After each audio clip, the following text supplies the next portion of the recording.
writing. We found a great number of such books. Since they contained nothing but the works of the devil, we burned them all, which caused them much grief.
In his attempt to convert the Maya to Christianity, Landa destroyed their religious possessions, burning many of the codices.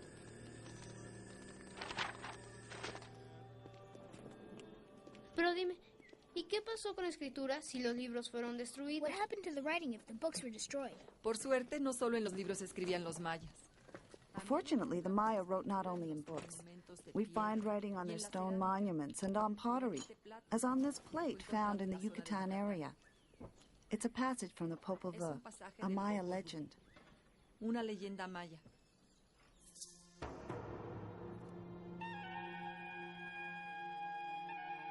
The glyphic writing was forgotten after the burning of the codices.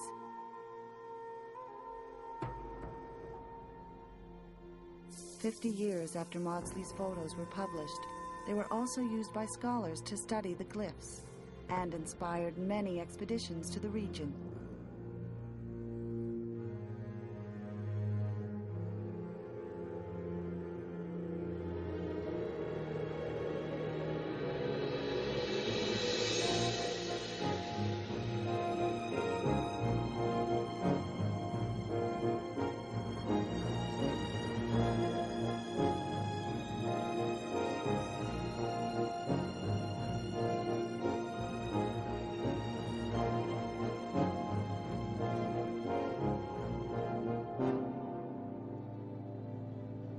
As the first glyphs were decoded, it was believed that all the texts were religious in nature, concerned with passage of time and the observation of the stars. It was thought the Maya were peaceful people, living in harmony with nature, scattered in the jungle.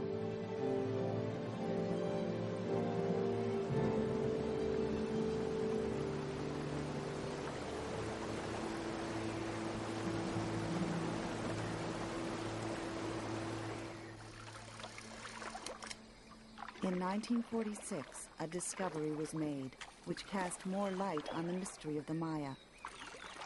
The theories were about to dramatically change.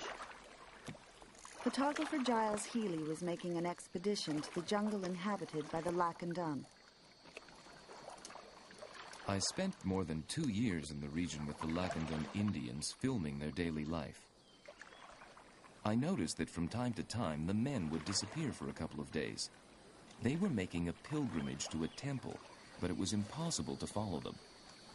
So I gave them shotguns with a small amount of powder and left for a month or two. When I returned, they said, "We like your guns, but we're out of powder." So I said, "I'll give you more powder if you'll show me your temples."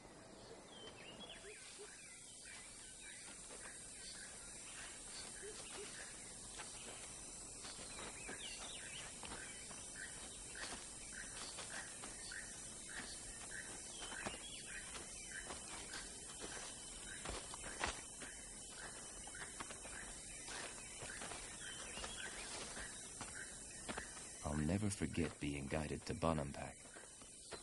They looked to the temples with much reverence, conducting a ceremony as we arrived at each one.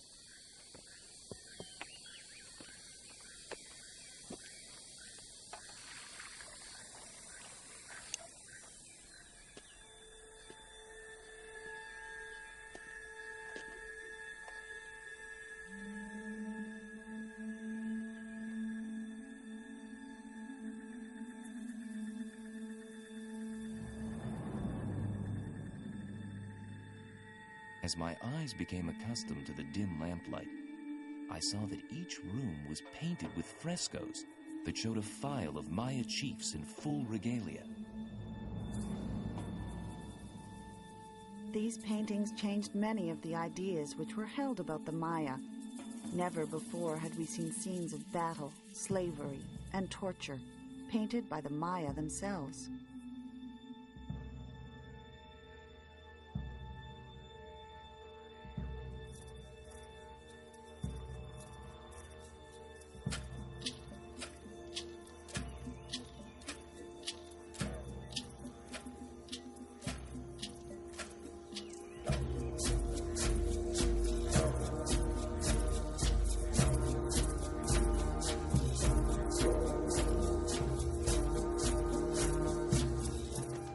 La respuesta. Ah, here's the response. Ya.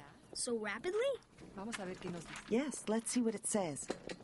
Este es el glifo del fuego y este es un roedor. This is a glyph of fire, and this is a rodent, a haleb in Maya, or Tepesquintly. But we can't know the full meaning without the missing portion. Podemos saberlo con That translation looked easy, but it was the work of people of many countries over many years. Ha sido labor de gente de diferentes países durante muchos años.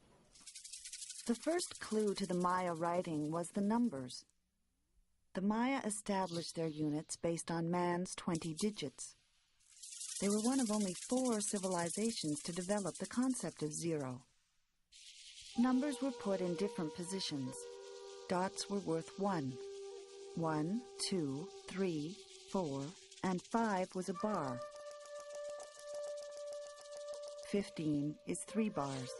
19 is 3 bars and 4 dots. 20 is 1 dot in a higher position with a shell for 0 below. A dot above with a dot below is 21.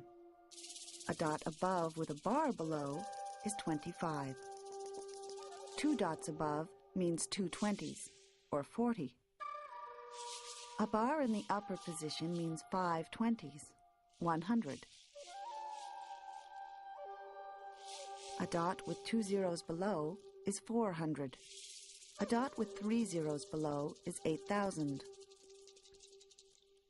8,421.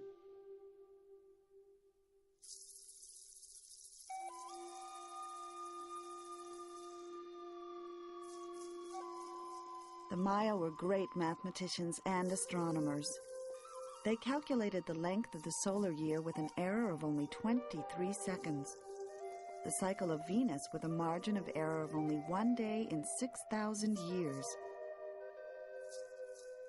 Some of the buildings of Chichen Itza were so constructed as to mark the equinox and solstices.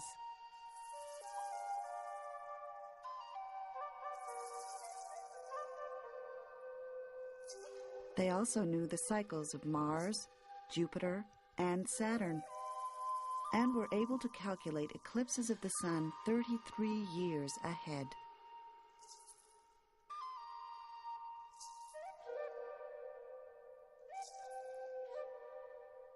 All this was recorded in their books, and fortunately on stone, too. In 1921, the decoding of the tablet of 96 glyphs at Palenque began. By 1935, Enrique Palacios had accomplished the deciphering of the first few. Eric Thompson solved others in 1944, while the linguist Yuri Norisov discovered phonetics in the Maya writing. By 1958, half the glyphs could be read. In the 60s, Heinrich Berlin and Tatiana Proskoryakov decoded 20 more. In the 70s, Linda Scheel and Floyd Lounsbury, with Peter Matthews, discovered title glyphs of the royal family. Finally, in 1990, the whole panel could be read.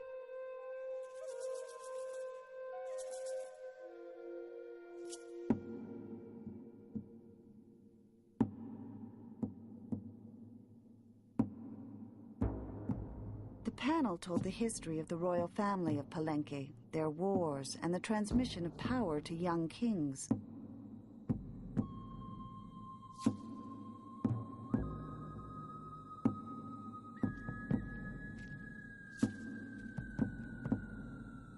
Among these was Pakal, ruler of Palenque, king from the age of 12 and governing until 80.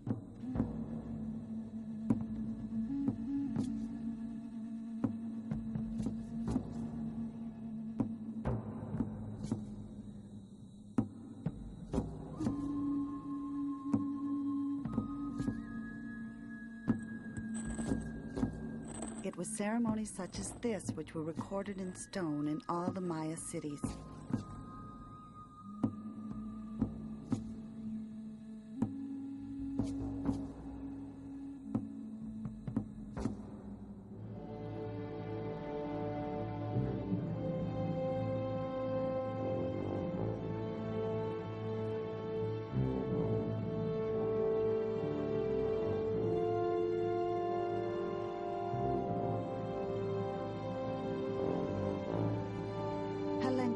Was studied intensively by the Mexican National Institute of Anthropology and History.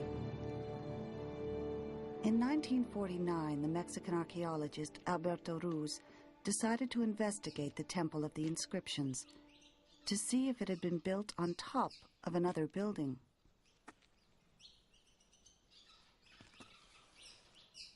Ruz noticed that the wall of the temple did not finish at the floor, but appeared to continue below. Intrigued, he discovered that one of the huge stone slabs had plugs which enabled it to be moved.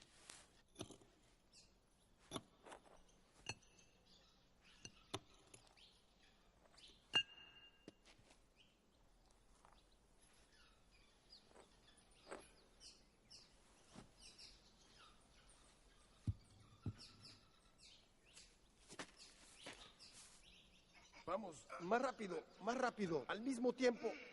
Con mucho cuidado. Vamos. Con mucho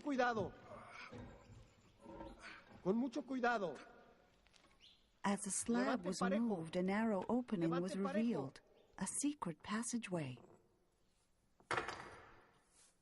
As we cleared the passage, several steps appeared.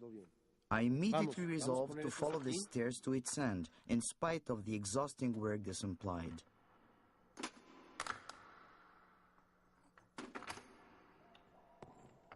During the next 3 years, the work progressed painfully slowly. 400 tons of rubble was removed by hand.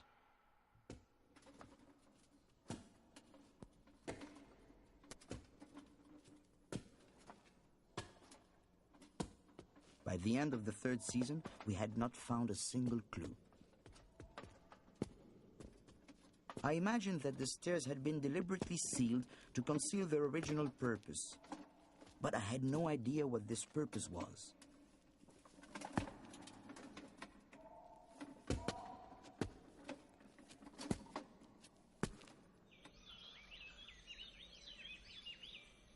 In 1952, while working deep inside the pyramid, we found a room which seemed to have no exit.